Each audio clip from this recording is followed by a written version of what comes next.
Welcome everyone to this week's Options Series live stream at the ESS Twitch channel. Thanks for tuning in, everyone.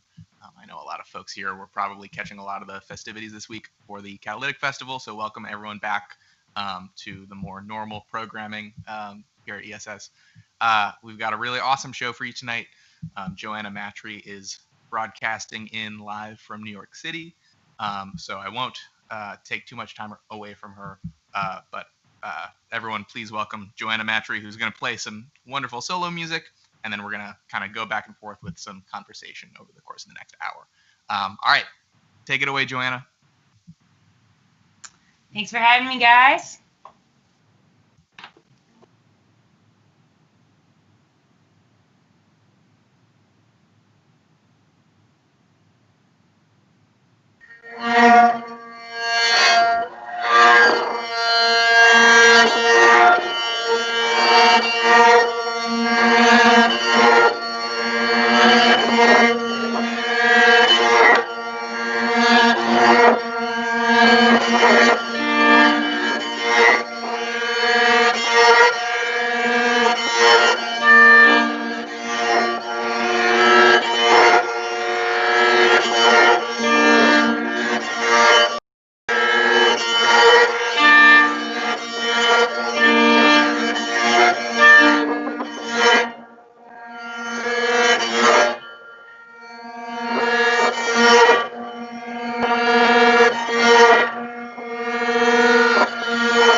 All right. Wonderful first piece, Joanna. Thanks for being with us tonight. I hope it's not too hot out in New York right now. It's a steamy day here. I guess I wanted to start the conversation today or tonight by just discussing a really recent release of yours, a record that looks like it came out like right at the beginning of everything being shut down for the Right. future. But the Veiled record that you just put out on Relative Pitch, I wanted to just ask you what the process was like developing the material that ended up being on that record, and I guess in your current solo practice, how you came upon some of the techniques, how you think about stuff formally when you're improvising. Are there like set formal things that you want to hit as you go through your set, or a different piece, or is it totally just like get in the zone and put it all together on the spot? Okay, so yeah, first question. First CD, it was such a pleasure to be able to work on something like that. And to be totally honest, it came about kind of as a dare to myself. I had been playing in a lot of small groups with all the amazing people in New York, such a great community. And I just was like, I think I might be scared of this. And as soon as I admitted that to myself, I was like, that's it. Book a solo show. Yeah. And I remember the first solo show ever, I had crashed my scooter and sprained my ankle, and I wanted to bail on the show so bad, but I knew I was scared, so I wouldn't let myself bail. So I hobbled up to somebody's house show, with my amp limping up there, and it wasn't as scary as I thought, thankfully. It gets less scary after you begin doing it for the first time.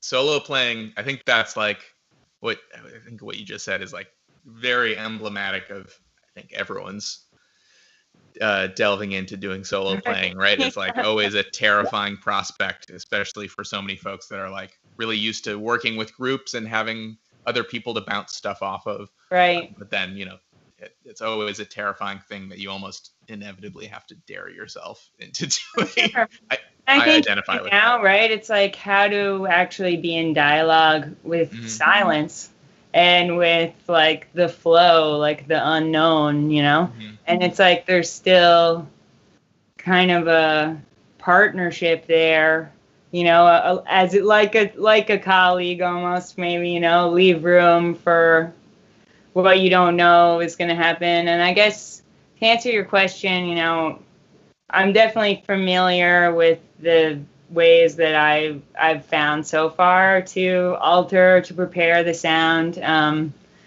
But I try to not bring too many preconceived ideas, into what's going to come next, just sort of like try to hear, I don't know, just trust my intuition, I guess, with what comes next. But that being said, sometimes you put something on and you might have played with it exactly like that a million times, and the first time you hit, you're like, oh, okay, like, wasn't expecting that, and I guess just like embracing that chaos and like allowing that, like the dialogue, like it's another person, it's like the preparations introduce variables for myself too, that I have to respond to. And I think there's so much mystery happening with overtones at all times that, depending on how you tune your other strings, you're going to get a totally different experience. So,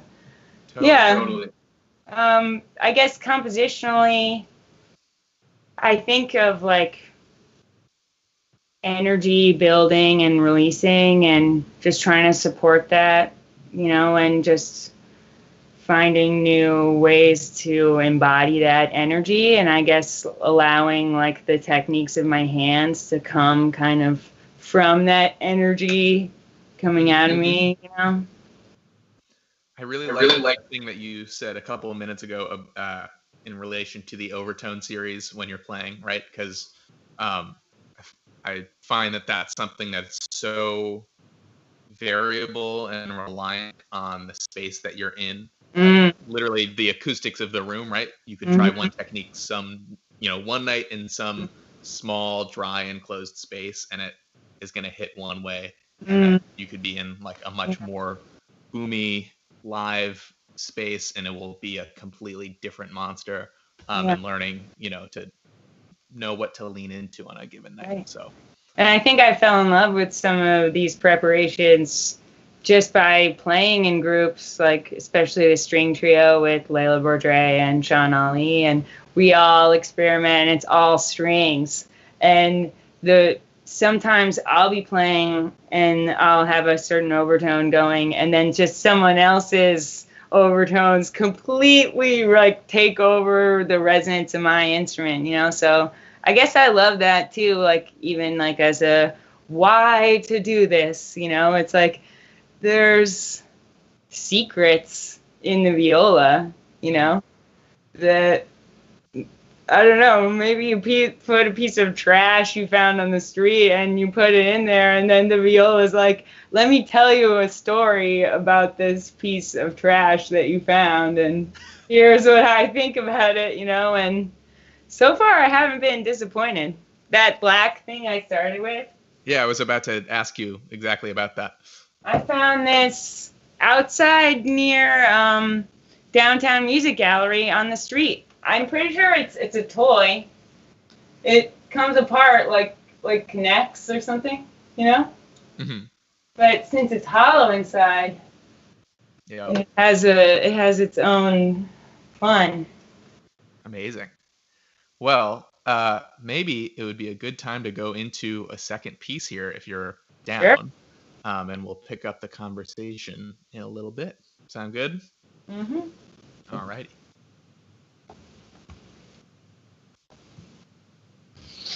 Maybe I'll bring out this bad boy. Oh, yeah. The Stro. We'll talk about that later.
Amazing.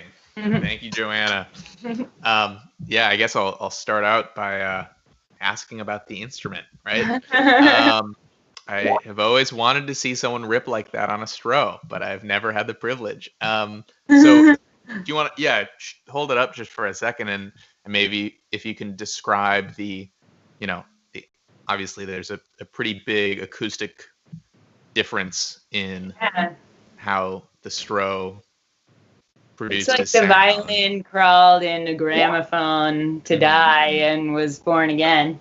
And so just like a regular violin, the strings vibrate the bridge, which would go into a resonating chamber.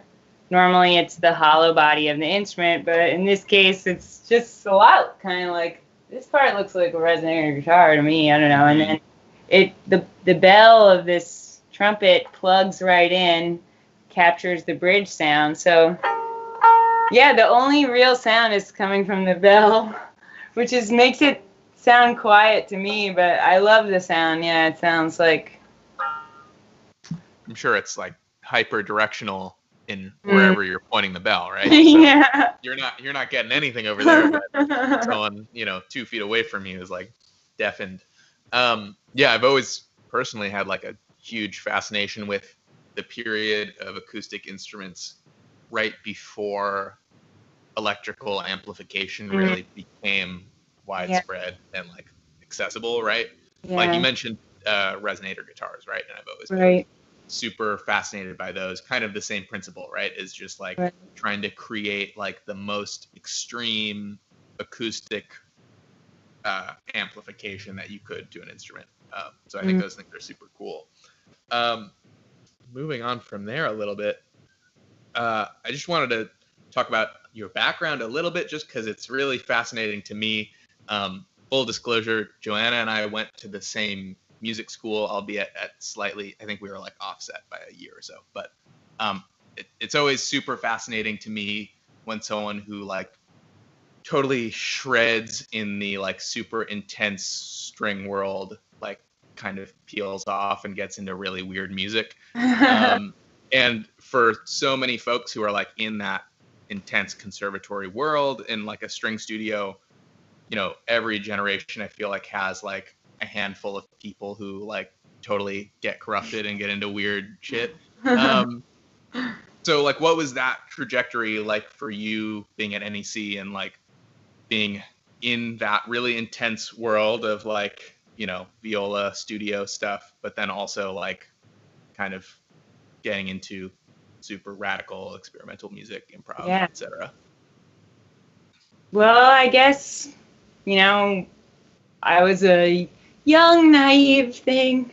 And I just loved music, and I thought that was all there was to it, like so many of us. And I think, going through the music school experience for me brought out a lot of like negative perfectionist habits and mindsets that took me many years to peel away, I would say. And I think, after music school, I got really into Alexander technique and yoga, and I was kind of took some time away from music and spent time with my body and just thinking about flow and life. And it actually kind of reminded me of the things I used to feel with music, like being a kid and getting chills all the time when you're listening to music, like ASMR, right? And I think, when you worship perfection, you end up a sad little thing, I think. It's hard to find a way to happiness with that sort of belief. So I had just come to New York, and I was playing in some singer-songwriter stuff, still like traditional viola. And then I heard Tatsuya Nakatani play. Which those of you who know all about what I'm saying. And so his music and that freedom, it stirred something in me that, I had sort of forgotten, and I think in a way, like embracing like the beautiful, the ugly, the rough, like the cacophony of music, of sound, like allowed me to embrace all the pieces of me too, like the dark side, the depression side, the inner bully, I think. Totally. And just recognizing that there was a space in this music to be a whole person, like not just to be the perfect pretty one you showed everyone else, and that's kind of how classical music felt to me at that time. But what's amazing is that the further my focus went away from classical music, like the more I started to just enjoy it and even get more gigs playing that music. And it's interesting, like feeling like experimenting and listening in a new way is more my base, like allows me to find joy in classical music and orchestra. Like I love it, and it's like I'm just listening and I feel free because like I already felt the music from here. I don't need to find it.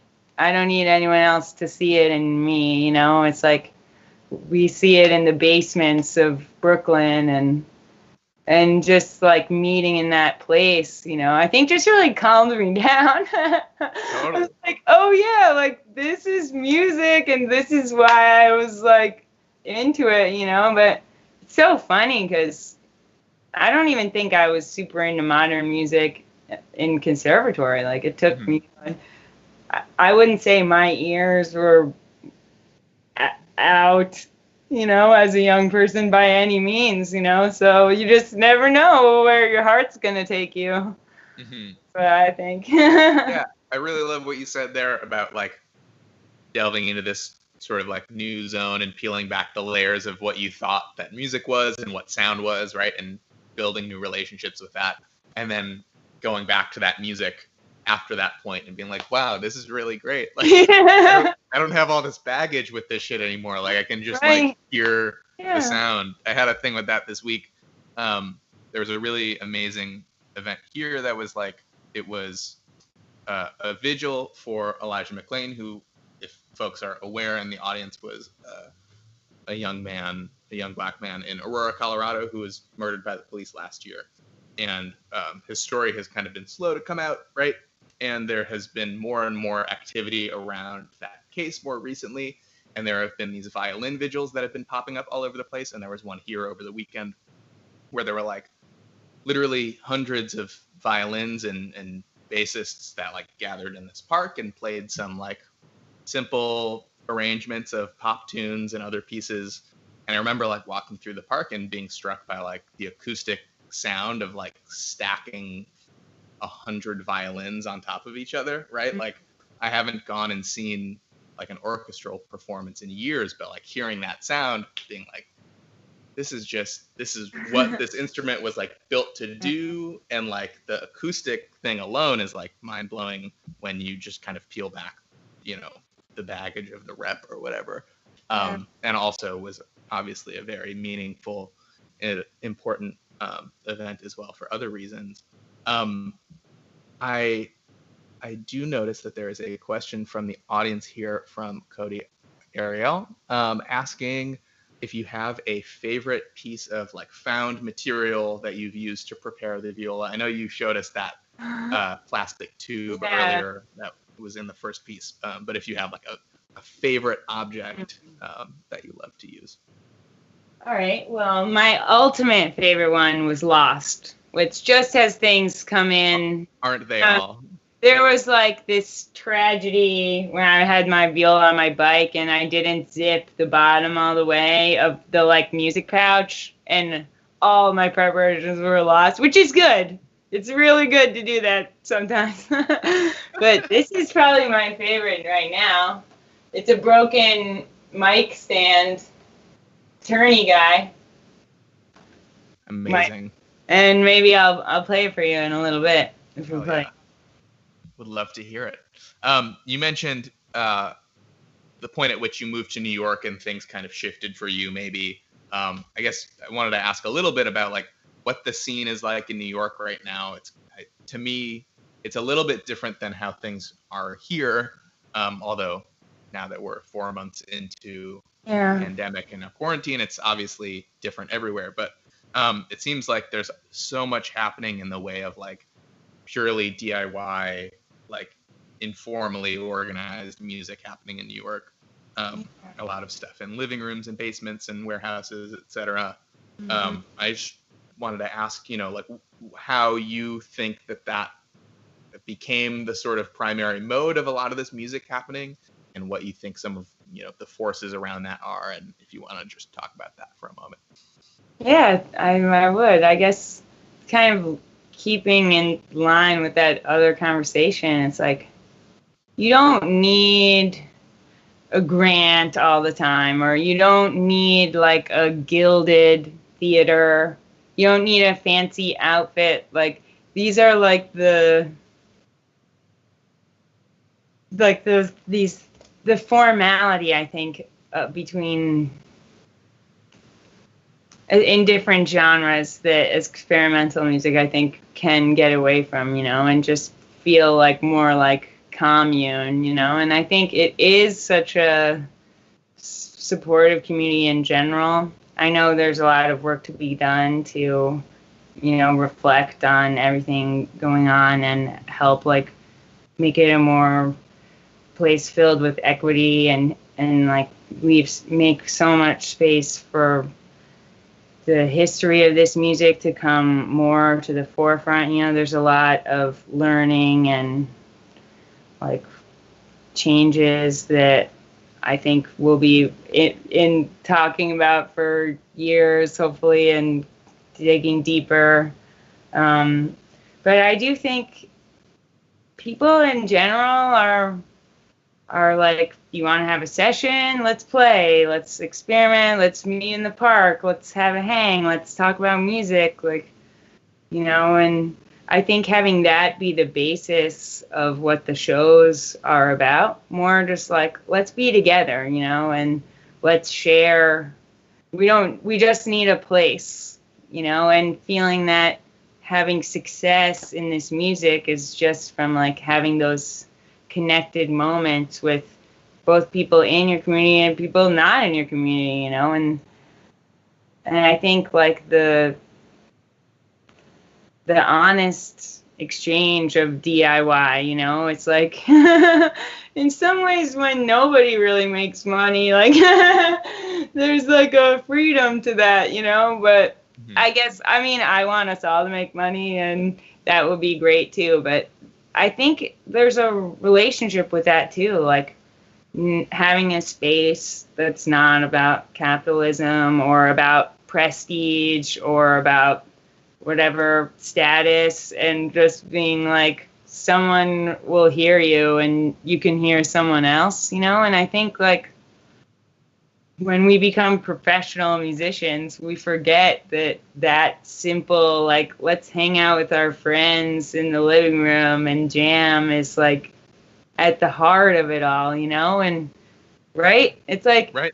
You get so focused on like, I need to get a super great paying gig, or, and then I'll be successful, but I think like the truth is like, if you can say something honestly in music and you find people who can listen honestly, and that's where the magic is. That's all you need. And I think especially now as we kind of venture into a new era, just like for me, just for sanity, of just being like, yeah, let's play in the park, let's play in the backyard, let's play in the basement. Like, I don't know, Totally. some way to be together, even if we're on unemployment. For sure. Well, I think it's really important to note also that like New York is such an intense place in terms of the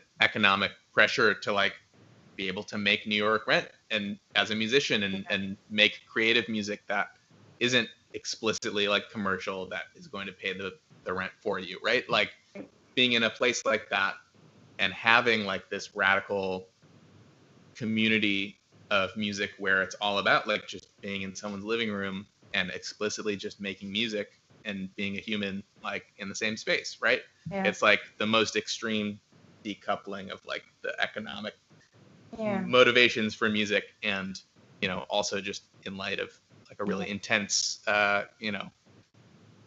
situation in terms of trying to it's nice when they align. Yeah, it's great. When they align. I guess all I'm saying is though, like questioning like the success model, Totally. It's like actually being like, just the togetherness and the exchange is like more valuable, is most valuable. Totally. All right, even if it's not practical. Absolutely. So we'll come back to the conversation in a little bit, but maybe if you want to play another piece real quick, and then we'll discuss some things in a few minutes. Okay. Cool.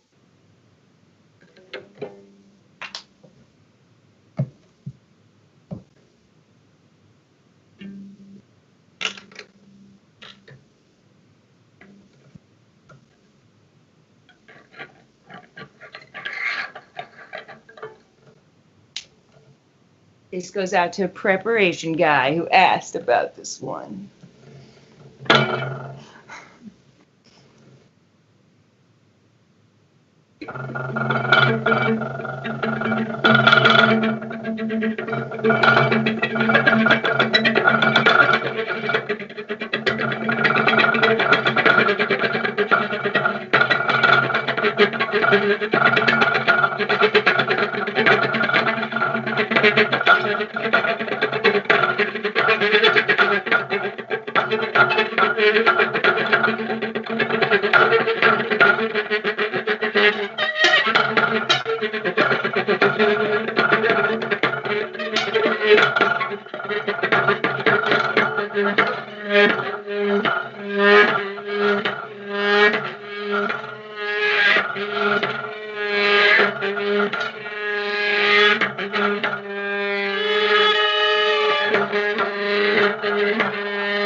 Hell yeah.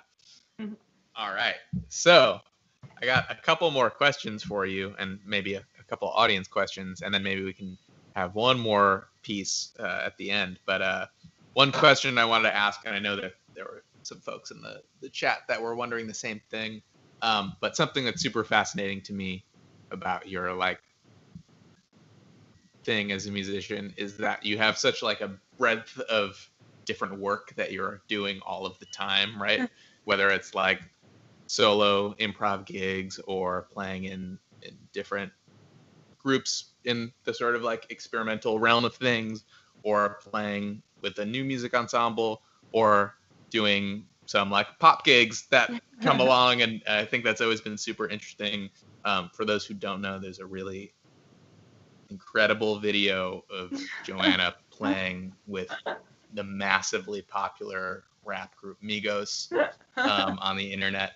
You should definitely seek out that video and watch it. It's really great. But I just wanted to ask, like, I mean, obviously on one hand, we were talking about the economic concerns of like trying to be a musician in New York, doing that thing. And there's so many things that you kind of have to throw everything at it, I'm sure, to like keep doing it. But also just like, how do you manage the sort of code switching you have to go through to play like a commercial gig, be on SNL with SZA or whatever it is, and then like play a new music, ensemble performance, and then like do a solo gig in someone's living room. So I love like fantasy novels. Yeah. So like my favorite fantasy novel, I'm into like warriors, I want some like ancient warrior. Those are my heroes. Okay. Mm-hmm. So my warrior hero in this awesome book, Dame of the Wind, he learns this super cool martial arts. And at the beginning, they do this kind of motion that's sort of like Tai Chi or something. But as he begins to learn the martial arts, he realizes that like every move of fighting is in one of these small pieces of the training, this like slow practice. It within that slow practice has like the whole thing, So within the book, it's called the katan, right? So or like kata in Japanese or something, right? So it's like for me, the kata has always been the same for viola. Got your long bows and your scales and any other fun technique. I work it into like this sort of like, I want to train my right hand, I want to train my left hand. And I have this like things that I want to do every day, and I like consolidate it into an hour, but I think the real common thing between all those genres is like, this is so cheesy, but it's like love of music, just the joy of music, and it's like, it's been hard to be isolated from the community. It's like, but I guess the like little Buddhist in me sort of thinks like anything that I got, communion, companionship, like new ideas, validation, like I should be able to give myself like alone in this room in the quiet, and maybe with some mood lighting, but totally.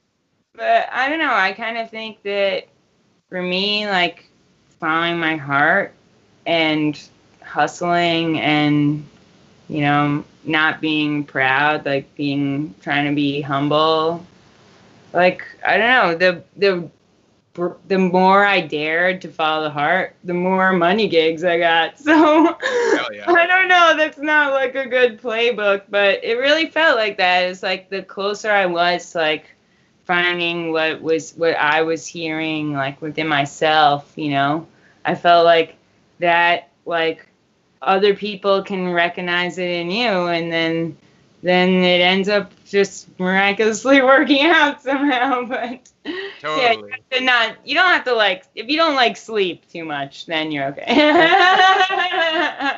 Yeah, I really love what you said in there about like it doesn't change for you, right? It's not like you're switching from one mode to another mode of playing. It's like you work on your shit, you have your technique stuff that you work on with both hands that allows you to like not have any obstacles when you encounter any musical situation, right? It's like just trying to like get to the point where you can do any of those things and not be held back by something like physical in what you're doing, which I think is super awesome and inspiring.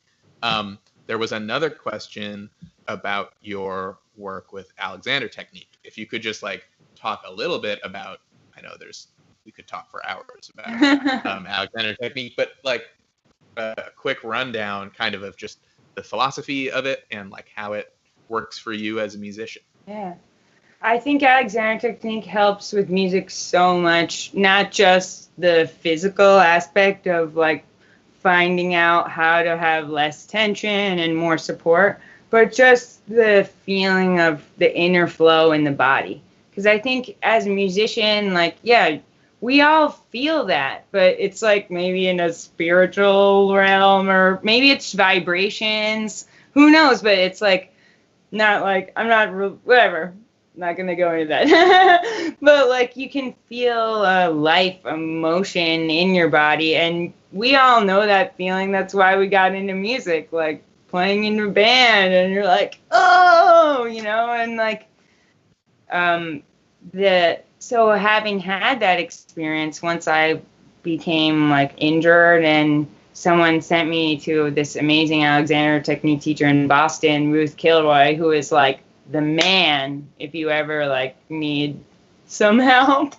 But she made me have that feeling of like a flow in me just through her touch, through her hands, and that blew my mind. And then the more you learn about the work, the more you realize that like there is an inner flow. You could call it chi, you could call it blood or air, or however it relates to you. But and I think again, like having that sort of flow also be central to my music is sort of like something that I think got me really interested in improvisation. It's almost like I'm not even doing it. I'm trying to get out of the way and allow it to just come out. And then I'm like, oh, look what happened, But yeah, I think it's really great. And it just gives you a whole new sense of